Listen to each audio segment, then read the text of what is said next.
Maraqlı fizika dərsləri üçün bizi izləməyi unutmayın. Kanala abunə olun. Hər vaxtınız xeyir əziz abituriyentlər. Bugün sizlərlə bir yerdə Güvən nəşrlərinin 2026 sınaqlar toplusunda verilən sınaq nömrə 5-də olan fizika suallarının izahına baxacağıq. Sualların izahına keçməmişdən öncə YouTube kanalımıza abunə olmağı unutmayın ki, digər sınaqlarında izahları gəldikdə xəbərdar olasınız.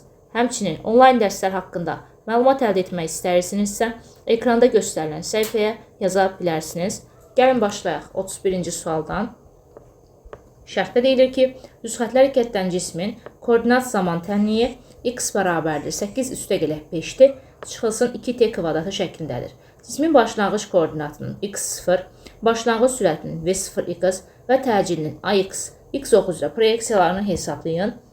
Bərabər təcilli hərəkətdə koordinatın zamandan asılılıq tənliyi x bərabərdir x0, üstə gəlinsin v0x-dir, üstə gələk ax t kvadratı bölək 2 şəklindədir. İndi şərtdə veriləni olduğu kimi bax bura yazıram. X bərabərdir 8 üstə gələk 5-dir, çıxılsın 2t kvadratı. Gördüyümüz kimi x0-ın yerində 8 dayanıb. Deməli burada x0 bərabər 8-dir. Həmçinin t-nin qarşısında olan bizə v0x verəcək. Baxın, t-nin qarşısında dayanan burada 5-dir. Deməli v0x bərabərdir 5-dir. Burada isə t kvadratının qarşısında ax bölək 2 dayanmışdır. Aşağıda isə gördüyümüz kimi tənlikdə mənfi 2-dir. Deməli, ax bölünsün 2 bərabərdir mənfi 2-yə. Buradan ax-ı tapanda 2 vuraq mənfi 2 bizə verəcək mənfi 4. x0 8, v0x 5 və ax da mənfi 4-dür. 8, 5, mənfi 4. Cavab oldu Y bəndi. 32-ci suala baxaq. Şərtdə deyilir ki, radiusu 24 metr olan çevrə üzrə bərabər sürətli hərəkətdən iki cisimdən birincisi başlanğıc zaman anında K nöqtəsindən, ikincisi isə M nöqtəsindən keçir. Birinci cismin xətti sürəti 6 metr bölək saniyə, ikinci cismin xətti sürəti 4 metr bölək saniyə olarsa, cisimlər birinci dəfə hansı zamanda görüşdüyünü hesablayın. Və tutaq ki, bax, bu cisimimiz, K cisimimiz gəlir, L nöqtəsində olanda M cisimimiz də elə həmin L nöqtəsində olur və görüşürlər. Bu zaman mən onların görüşənə qədər nə qədər məsafə qət etdiyini tapmaq istəyirəmsə, əlbəttə ki, gördüyümüz kimi K cisim K-dan L-ə qədər məsafə qət edib, yəni KL-in uzunluğunu tapmalıyam. KL də fikir verin, KM və ML hissəsindən ibarətdir. Yəni mən KL-i tapmaq üçün KM plus ML-i bilməliyəm. Baxın, fikir verin, KM gördüyünüz kimi çevrənin 4/1 hissəsidir. Biz bilirik ki, çevrədə bir tam dövr etdikdə gedilən yol elə çevrənin uzunluğuna bərabər olur, yəni 2 pi r. 4/1 hissəsini getmişiksə, onda 4/1 vuraq 2 pi r olacaq. Yəni burada KM-in uzunluğu olacaq 4/1 vurulsun 2 pi r. Yəni yerinə yazaq. Deməli, 4/1 vuraq 2, pi-nin qiyməti 3 və radiusda şərtdə verilmişdi 24 metr. 24 və 4-ə aparam ixtisar. Məxrəcdə bir sürətdə qaldı 6. 6 vurulsun 2, 12. Vuranda da 3-ə, o da deyəcək 36. Deməli, KM məsafəsi oldu 36. Baxın, yuxarıda, burada yazıram. 36 üstə gələk. ML məsafəsi gördüyümüz kimi ikinci cismin görüşənə qədər qət etdiyi məsafədir. Onu da necə taparam? Əlbəttə ki, sürətini vuraram zamana. Yəni, V2 vuraq T-dən. Həmçinin, burada KL məsafəsini V1 vuraq T ilə də hesablaya bilərəm. Yəni, birinci cismin sürətini vururam zamana. Deməli, onda V1 vurulsun T bərabərdir 36 üstə gələk V2 vuraq T-yə. Burada V1-imiz birinci cismin sürəti 6 verilmişdir. İkinci cismin sürəti isə 4 verilmişdir. V2. 6T bərabərdir 36 üstə gələk 4T-yə. Buradan 2T bərabər olur 36-ya, T də bərabər olur 18-ə. Deməli, bu cisimlərin görüşdüyü zaman tapdıq, hansı ki 18-ci saniyənin sonunda. Y bəndi doğru cavabdır. 33-cü suala baxaq. Kütləsi 4 kq neftin həcmini hesablayın, sıxlığı verilmişdir. Rho bərabərdir 800 kq bölək metrin kubu. Biz bilirik ki, sıxlığın düsturu Rho bərabər M bölək V-dir. Buradan həcmi tapsaq, olacaq V bərabərdir M bölünsün Rho. Kütləmiz 4 kq, Rho'muz da verilir 800. 800 və 4-ə aparanda ixtisar, sürətdə 1, məxrəcdə qalır 200. 200-də 1, 0,5-dir. Və əlbəttə ki, 0,5 metrin kubu alacaq burada cavabı. Metrin kubundan da litrə keçəndə 10 üzəri 3-ə vururuq. Bu da bizə verəcək 5 litr. Cavab olacaq D bəndi. 34-də Kosmik raketə ay tərəfindən təsir edən cazibə qüvvəsinin, ağırlıq qüvvəsinin ay səthinə olan hündürlükdən asılılıq qrafiki hansıdır? Biz bilirik ki, FH bərabərdir. J vurulsun, kiçik m, vuraq böyük m, bölünsün L plus H-ın kvadratıdır, düzdür. Burada, yəni cisimimiz ayın səthində olanda hündürlüyümüz nə olacaq? Sıfıra bərabər olacaq. F0-ı tapsaq, onda olacaq J vurulsun, kiçik m, böyük bölək R kvadratı. Yəni burada H-ın yerinə 0 yazanda məxrəcdə sadəcə R kvadratı qalır. Gördüyünüz kimi hündürlük 0 olmağına baxmayaraqdan burada qüvvə 0 olmur. Yəni müəyyən bir qiymətə malik olur. Deməli müəyyən bir F0 qiymətindən başlayacaq və hündürlüklə gördüyümüz kimi tərs asılı olacaq. Baxın A bəndində. Müəyyən bir F0 qiymətindən başlayıb və tərs asılılıq da verilmişdir. A bəndi doğru cavabdır. Keçək 35-ci suala. Cismə təsir edən dartı qüvvəsi sürüşmə-sürtünmə qüvvəsindən 4 dəfə çoxdur. Cism ilə səth arasındakı sürtünmə misalı 0,2 olarsa, cismin təcilinin modulunu hesablayın.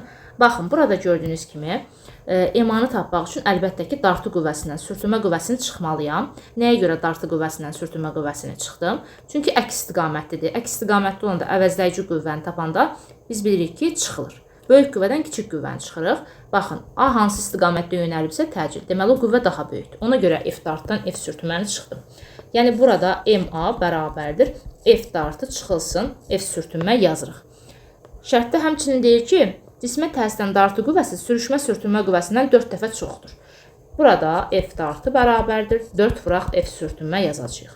Onda MA bərabər olacaq. 4F sürtünmə çıxılsın F sürtünməyə. Bu da bərabər oldu gördüyümüz kimi 3F sürtünməyə.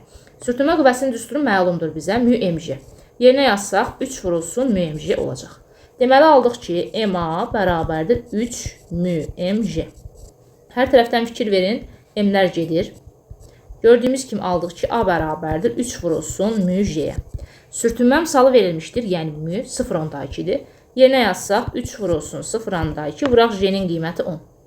Onu 0,2-yə vuranda vergül sürüşür sağa doğru. Deməli, onda 3 vuraq ki, bu da bizə verəcək 6. Cavab olacaq D bəndi. Keçək 36-cı suala. Şərtdə deyilir ki, tarazlıqda olan bir cins lingin kütləsini hesablayın. Deməli, bu lingin çəkisi nəzərə alınır və biz bilirik ki, MJ-ni hər zaman lingin ortasından çəkməliyik. Yəni, baxın, tutaq ki, bura olsa, aşağıya doğru MJ-mizi yazdıq. Fikir verin, gördüyünüz kimi F1 aşağıya, MJ aşağıya, F2 aşağıya doğrudur. Eyni istiqamətdə olduğundan toplayacağım bu qüvvələri. 5 üstə gəlinsin MJ, üstə gələk 20, bərabər olmalıdır əks istiqamətdə yönələn, bax buradakı N-ə. Deməli, o da olacaq 35-ə bərabər.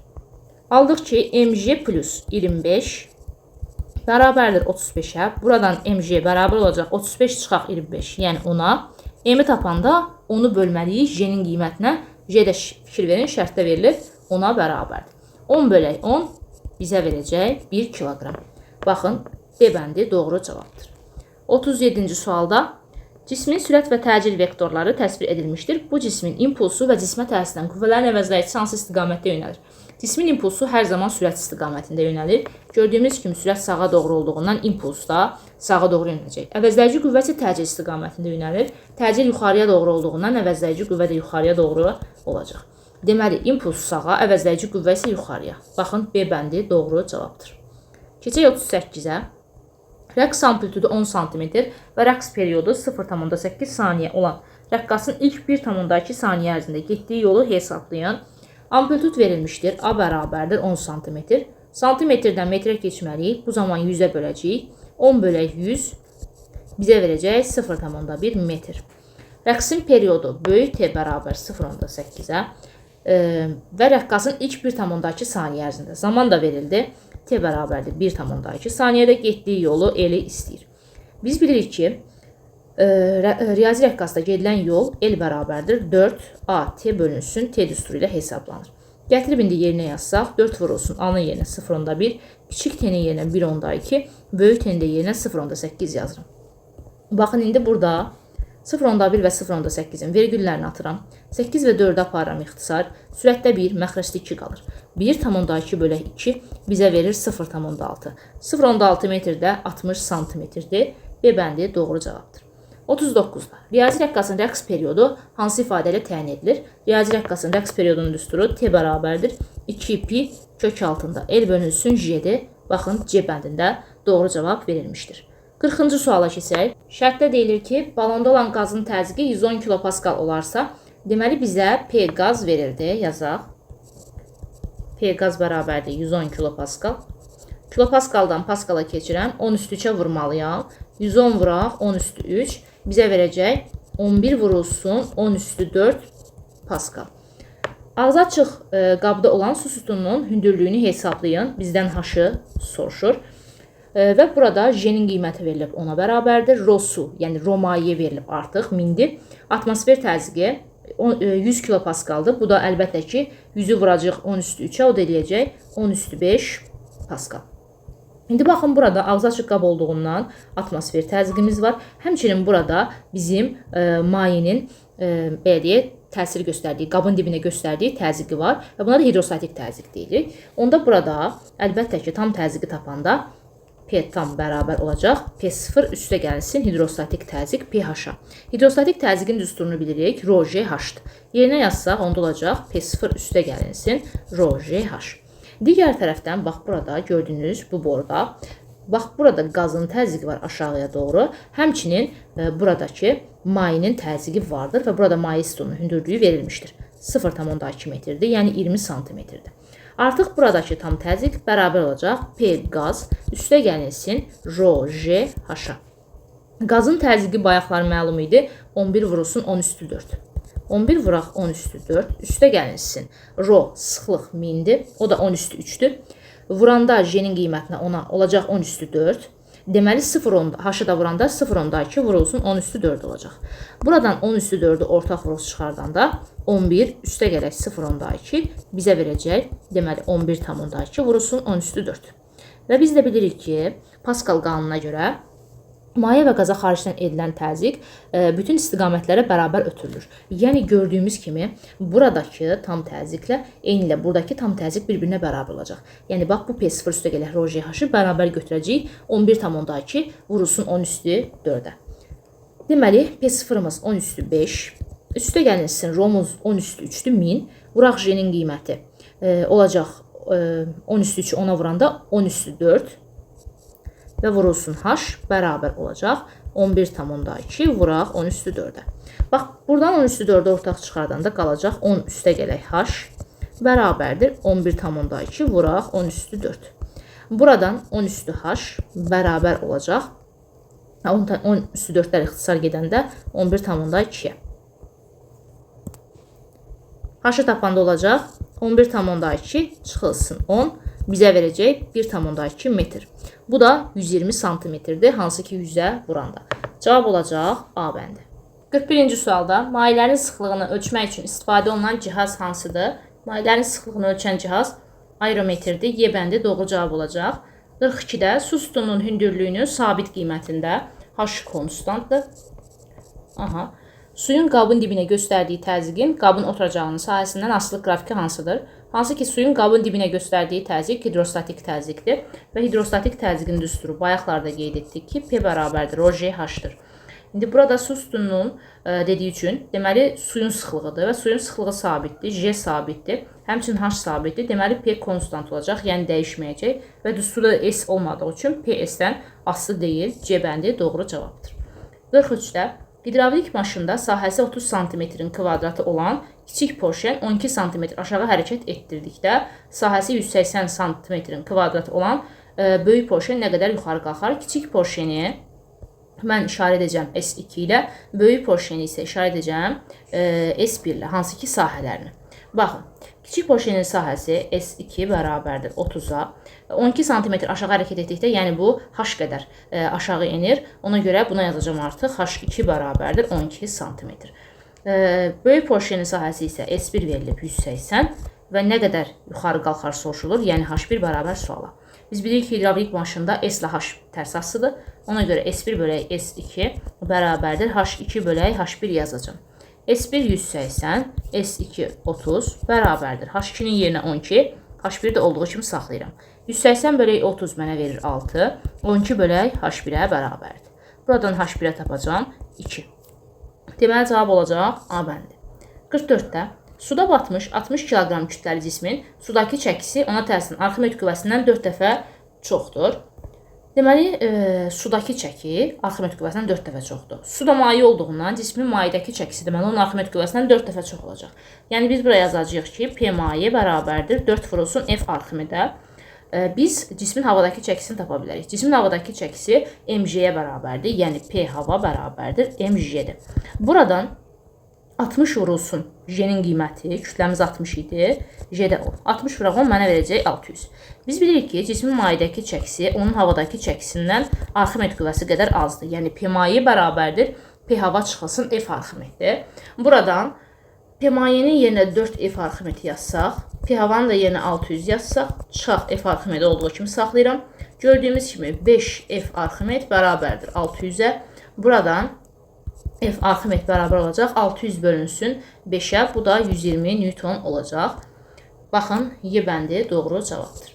45-də Pascal bölək Joule ifadəsi hansı fiziki kəmiyyətin vahidinə uyğundur? Pascal təzyiqin vahididir. Təzyiqin düsturu P bərabərdir F bölünsün S-dir. Buradan qüvvəmiz Newtondur vahidi, sahənin də vahidi metrin kvadratıdır. Deməli, Pascalın yerinə Newton bölək metrin kvadratı yazıram. Bax burada. Olacaq ondan Newton bölək metrin kvadratı bıraq Joule. Joule'un da açılışı Newton vurulsun metrdir. Newton bölək məxrəcdə metrin kvadratı. Joule'un yerinə yazıram Newton vurulsun metr. Newtonlar getdi. Gördüyümüz kimi 1 bölək metrin kubu qaldı. Bu da konsentrasiyanın vahididir. Hansı ki konsentrasiya kiçik n bərabərdir böyük n bölək V-dir. N saydır. Sayın vahidi yoxdur. Yerinə 1 yazın. V həcmdir. Həcmin vahidi metrin kubudur. Gördüyümüz kimi konsentrasiyanın vahidi 1 bölək metrin kubu. Deməli 45-də olacaq B bəndi. Keçək 46-cı suala. Həcmin sabit qiymətində verilmiş kütləli ideal qazın təzyiqini 4 dəfə artırdıqda qaz atomlarının orta kvadratik sürəti necə dəyişər? Həcmin sabit qiymətində sözü var. Deməli V konstantdır. Həmçinin verilmiş kütləri qeyd olunub. Kütlə sabitdir. M bərabər konstanta. İdeal qazın təzyiqini 4 dəfə artırdıqda, deməli təzyiq P 4 dəfə artdı. Qaz atomlarının orta kvadratik sürəti. Orta kvadratik sürətin belə bir düsturu var ki, V bərabərdir 3PV bölək M. Burada gördüyümüz kimi V sabit, M sabit. Artıq orta kvadratik sürət təzyiqdən kökaltı düz asılacaq. Təzyiq 4 dəfə artıbsa, 4-dən kök neçə çıxır? 2. Düz asılı olduğundan, deməli bizim orta kvadratik sürətdə 2 dəfə artacaq. A bəndi doğru cavabdır. 47-də suya Selsi və Fahrenheit şkalalı 2 termometr salınmışdır. İsti tarazlığı halında Selsi şkalası üzrə termometrin göstərişi 50 dərəcə olarsa, Fahrenheit şkalası üzrə suyun temperaturunu hesablayın. T Fahrenheit bərabərdir 5-də 9 vuraq T dərəcə Selsi üstə gələk 32. Hansı ki bu Fahrenheit və Selsi şkalası arasındakı əlaqə düsturudur. Gəlin yerinə yazaq. Olacaq 5-də 9 vuraq. Dərəcə Selsimiz verilib gördüyünüz kimi 50 dərəcə. 5-də 9 vuraq 50, üstə gələk 32. 5-də 9 50-yə vuranda bax 5 və 50-ni ixtisar aparıram. Məxrəcdə bir sürətdə 10 qalır. 9 vuraq 10, 90, üstə gələk 32. Bu da bizə verəcək 122 Fahrenheit. Cavab oldu D bəndi. 48-də həcmi 8 litr, temperaturu 300 Kelvin, təzyiqi 60 kilopascal olan ideal qazın maddə miqdarını hesablayın. Həcm verildi 8 litrdir. V bərabərdir 8 litr. Litrdən metrin kubuna keçməliyik. Bu zaman 10 üstü mənfi vururuq. 8 vuraq 10 üzəri mənfi 3 metrin kubu. Həmçinin temperatur verilib 300 Kelvin. Yazırıq. Böyük T bərabərdir 300. Təzyiq verildi 60 kilopascal. 60 kilopascaldan paskala keçməliyik. Bu zaman 10 üstü 3'ə vururuq. 60 vurulsun 10 üstü 3. Bu da bizə verəcək 6 vurulsun 10 üstü 4 paskal. Maddə miqdarını hesablayın. Yəni nü-nü soruşur. R də verilib 8-dir. Buradan PV bərabərdir nü-RT düsturundan istifadə edib nü-nü tapacağım. Olacaq PV bölək RT. P-nin qiyməti 6 vuraq 10 üstü 4. V 8 vurulsun 10 üzəri mənfi 3. R 8. T-nin qiyməti də 300. Baxın gördüyünüz kimi 8'lər ixtisara gedir. 10 üstü 4'ü 10 üstü mənfi 2'ə vuranda olur 10. Deməli burada qalacaq sadəcə 10. 10 ilə 300'ü aparım ixtisar, sıfırları getdi. 30'da 6, bu da 5'də 1'dir. 5'də 1 olacaq 0,2. Deməli burada maddə miqdarı oldu 0,2 mol. 49-cu suala keçək. Şərtdə deyilir ki, bir atomlu ideal qazın təzyiqinin həcmindən asılılıq diaqramı verilmişdir. 1, 2 və 3 nöqtələrinə uyğun qazın daxili enerjilər arasında hansı münasibət doğrudur? Daxili enerjinin düsturunu biz bilirik. U bərabərdir 2-də 3, P vuraq V-dir. Buradan baxın, fikir verin. Gördüyünüz kimi burada 1 və 3 nöqtələrinin təzyiqləri bir-birinə bərabərdir. Amma həcmə baxanda görürük ki, 3 nöqtəsinin həcmi 1 nöqtəsinin həcmindən daha çoxdur. Deməli, V3 böyükdür V1-dən. Bu zaman P konstant olanda U V ilə düz asıdır. Deməli, artıq burada U3 böyük olacaq U1-dən. İndi isə 2 və 3 nöqtəsinə baxaq. Fikir verin, gördüyünüz kimi artıq burada V sabitdir və 2 nöqtəsinin təzyiqi 3 nöqtəsinin təzyiqindən daha çoxdur. P2 böyükdür P3-dən. V sabit olanda U P ilə düz asıdır. Deməli, artıq burada U2 böyük olacaq U3-dən. Bu ikisini ümumiləşdirsək, alacağıq ki, deməli, U2 böyükdür U3-dən və U3 də böyük olacaq U1-dən. Baxın, gördüyümüz kimi ən böyük U2-dir, sonra U3, ən kiçik də U1. Y bəndində doğru cavab verilmişdir. 50-ci sualda gördüyü faydalı iş 20 kJ. Deməli, A faydalı bərabərdir 20 kJ. Soyuducuya verdiyi istilik miqdarı, soyuducuya verilən istilik miqdarı Q2 ilə işarə olunur. Q2 bərabərdir 30 kJ. İstilik mühərrikinin faydalı iş əmsalını hesablayın. Biz bilirik ki, faydalı iş əmsalının düsturu eta bərabərdir A faydalı vuraq, bölək Q1 vurulsun 100%-dir. Q1 yoxdur, yəni qızdırıcıya verilən istilik miqdarı. Bunu da necə tapırıq? Hansı ki, faydalı iş əmsalının düsturundan A faydalı bərabərdir Q1 çıx Q2-dir. Buradan Q1-i tapanda olacaq A faydalı üstə gələk Q2. Gördüyümüz kimi A faydalı 20-dir, Q2 də 30-dur. 20 üstə gələk 30 bizə verəcək 50. Gəlin indi yerinə yazaq. A faydalının yerinə 20 yazıram, Q1-in də yerinə 50 yazıram. Vuraq 100%. Sıfıra ixtisar getdi. 5 və 100 də aparıram ixtisara. Məxrəcdə 1, sürətdə qaldı 20. 2 vuraq 20, o da eləyəcək 40. Yəni burada cavab olacaq C bəndi. Keçək 51-ə. Sabit temperaturda verilmiş kütləri bir atomlu ideal qazın daxili enerjisinin onun təzyiqindən asılılıq qrafiki hansıdır? Hansı ki, temperatur sabit olanda bu zaman daxili enerji dəyişmir, yəni U bərabər olur konstanta. Daxili enerjinin də sabit olduğu fikir verin A bəndində verilmişdir. 52-ci suala keçək. Şərtdə deyilir ki, dalğa uzunluğu və rəqs amplitudu üçün Euler-Venn diaqramında uyğun ifadələri müəyyən edin. BSD vahidi metrdir. Həm rəqsin amplitudunun, həmçində dalğa uzunluğunun vahidi metrdir. Yəni, bir ortağa gedəcək. Skalyar fiziki kəmiyyətdir. Hər ikisi də skalyardır. Eyni fazda rəqs edən iki ən yaxın nöqtə arasındakı məsafədir. Bu dalğa uzunluğudur. Rəqs edən cismin tarazlıq vəziyyətindən maksimum yerləşməsinin modulu rəqs amplitududur. Deməli, birinciyə uyğun oldu 3, ikinciyə uyğun oldu 4 və üçüncüyə uyğun oldu 1, 2. 3, 4, 1, 2 D bəndi doğru cavabdır. 53-də. Açar sözlərdən müəyyən ardıcılıqla istifadə edərək mətni tamamlayın. Açar sözlər verilib. İstilik keçirmə azalır, konveksiya istilik vermə və artır. Mexaniki iş görmədən cismin daxili enerjinin dəyişmə prosesi istilik vermə adlanır. Enerjinin molekulların istilik hərəkəti nəticəsində cismin bir hissəsindən digər hissəsinə yaxud bir-birindən toxunan bir cisimdən digərinə verilmə prosesi istilik keçirmə adlanır. Yəni, bura uyğun olacaq 1. Enerjinin maye və qaz axını vasitəsilə daşınması bu olacaq konveksiya. Cisim üzərində mexaniki iş görüldükdə onun daxili enerjisi artır. Cisim özü iş gördükdə isə daxili enerjisi azalır. Deməli, 4, 1, 3, 5 və 2 doğru cavabdır. 54-də dənizin dibinə göndərilən ultrasəs siqnalı 6 saniyə ərzində gəmiyə qayıdır. Dənizin dərinliyini metrlə hesablayın. Dənizin dərinliyinə H desək, bu zaman H bərabərdir. VT bölü 2 ilə hesablanacaq. Yerinə yazsaq, V-nin qiyməti 1500, vuraq temiz 6 bölək 2. 2 və 6-nı ixtisar aparın. Məxrəcdə bir sürətdə 3 qalır. 3 vurulsun 1500, o da olacaq 4500. Deməli, buradakı dənizin dərinliyi olduğu 4500 metr.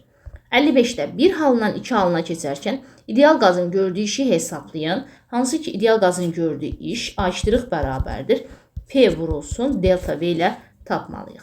Gördüyümüz kimi təzyiq kilopaskal verilib. 20 kilopaskal.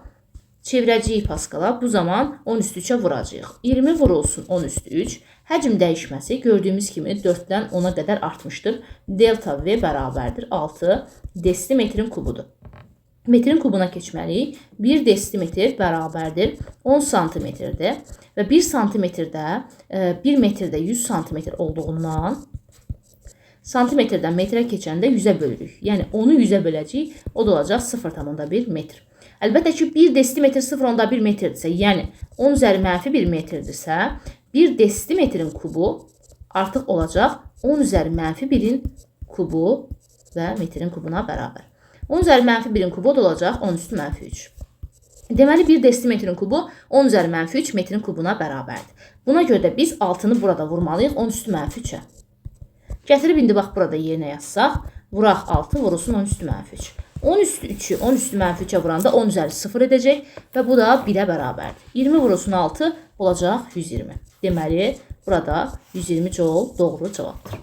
Keçək indi 56-cı suala. Şərtdə deyilir ki, eyni bir cisim iki müxtəlif mayenin səthində üzür. Mayelərin sıxlıqları və cisimlərə təsir edən Arximed qüvvələri arasında hansı münasibət doğrudur? Üzür sözünü gördünüzsə, deməli burada Arximed qüvvəsi F Arximed bərabərdir mg düsturla hesablanacaq. Eyni bir cisim olduğundan kütlələr bərabər, J bərabər, deməli Arximed qüvvələri burada bir-birinə bərabər olacaq. Yəni F Arximed 1 bərabərdir F Arximed 2-yə.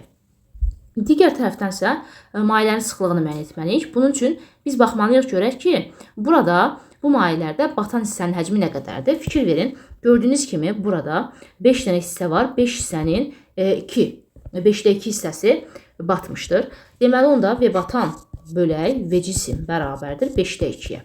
Biz bilirik ki, V batan bölək V cisim, Rho cisim bölək Rho mayeyə bərabərdir. Buradan Rho mayeni tapsaq, olacaq 5 vurulsun Rho cisim bölək 2-yə. Bu Rho maye 1 oldu. İkincidə isə gördüyümüz kimi burada 5'də 4 hissəsi batıb. Yəni artıq 5'də 4 bərabərdir Rho cisim bölək Rho maye 2-yə. Buradan Rho maye 2-ni tapsaq, olacaq 5 Rho cisim bölək 4-ə. Fikir verin, gördüyünüz kimi burada hansının sıxlığı daha çoxdur? Əlbəttə ki, Rho maye 1-in. Hansı ki, sürətləri bərabər olan kəsrlərdən məxrəci kiçik olan böyük olur. Baxın, 2 və 4. Kiçik olan Rho maye 1-dir. Deməli, onda Rho 1 böyük olacaq Rho 2-dən. 2 və 4 cavabı burada doğrudur. 57. İzoproseslər və qrafiklər arasındakı uyğunluğu müəyyən edin. Verilmiş kütləli bir atomlu ideal qaz izotermik sıxılır, izoxor soyuyur və izoxor qızır. Bunlara uyğun variantı uyğunluğu müəyyən etməyimizi istəyir. Baxın, A bəndində gördüyünüz kimi N konstantdır. Yəni konsentrasiya sabit olanda həcm də sabitdir. V bərabər konstantdır. Bu proses izoxor prosesdir. Gördüyünüz kimi burada P təzyiq azalmışdır. Biz bilirik ki, PV bölək T nisbəti sabit olmalıdır. Burada əgər V sabitdirsə, P ilə T düz asılıdır. Yəni P azalanda artıq burada T də azalacaq. T-nin azalmağı soyuma prosesidir, əlbəttə ki. Deməli, izoxor soyuyura uyğun olacaq A bəndi. B-də isə fikir verin, P artdığından T də artacaq. Bu artıq olacaq izoxor qızma. C bəndində P ilə N tərs asıdır. Bu heç birinə aid olmayacaq. D bəndinə baxın, P ilə N düz asıdır. Hansı ki, P bərabərdir NKT. Buradan P ilə N düz asılıdırsa, deməli temperatur sabitdir. T konstant, bu artıq izotermik prosesdir. Və fikir verin, gördüyünüz kimi burada N artır. N artırsa, biz bilirik ki, kiçik N bərabərdir. Böyük N bölək V-dir. N artırsa, burada N ilə V tərs asıdır, V azalacaq. V azalanda sıxılmadır. Deməli, izotermik sıxılmaya uyğun olacaq bu. 1-ə uyğundur D bəndi. Y-də isə fikir verin, N azalıb, bu artıq izotermik genişlənmədir. İzotermik genişlənmədə heç birində yoxdur. Deməli, 1-ə D, 2-yə A və 3-ə də B aldıq cavab. 58-də yaylı rəqqas K və L kənar nöqtələr arasında o tarazlıq vəziyyəti ətrafında harmonik rəqs edir. K kənar nöqtəsindən hərəkətə başladığı andan etibarən periodun yarısına bərabər zaman müddətində L kənar nöqtəsinə çatana qədər cismin kinetik enerjisinin və yayın potensial enerjisinin necə dəyişdiyini yazın. Gördüyümüz kimi burada K-da cisim O'dan K-ya doğru hərəkət edəndə hansı ki tarazlıq vəziyyətindən kənar vəziyyətinə hərəkətdir. İndi K kənar nöqtəsindən hərəkətə başlayırsa, deməli artıq kənar vəziyyətdən başlayıb hərəkətə və bu zaman gördüyümüz kimi X maksimumdur. Biz də bilirik ki, potensial enerjinin düsturu Y potensial bərabərdir Kx kvadrat bölü 2-dir. Əgər ki K nöqtəsində X maksimumdursa, deməli potensial enerji də maksimumdur. Yəni burada potensial enerji maksimum. Amma burada sürət sıfıra bərabərdir, kinetik enerji olacaq minimum. Artıq K-dan O-ya getdikdə, yəni O tarazlıq vəziyyətinə gəldikdə, sürət maksimum olduğundan biz bilirik ki, kinetik enerjinin düsturu mv kvadratı bölü 2-dir. Burada O nöqtəsində tarazlıq vəziyyətində sürət maksimum olduğundan kinetik enerji də maksimum olacaq. Y kinetik, o da deməli nə oldu? Maksimum. Amma potensial enerji minimum olacaq, çünki x burada 0-a bərabərdir. Y potensial minimum olacaq.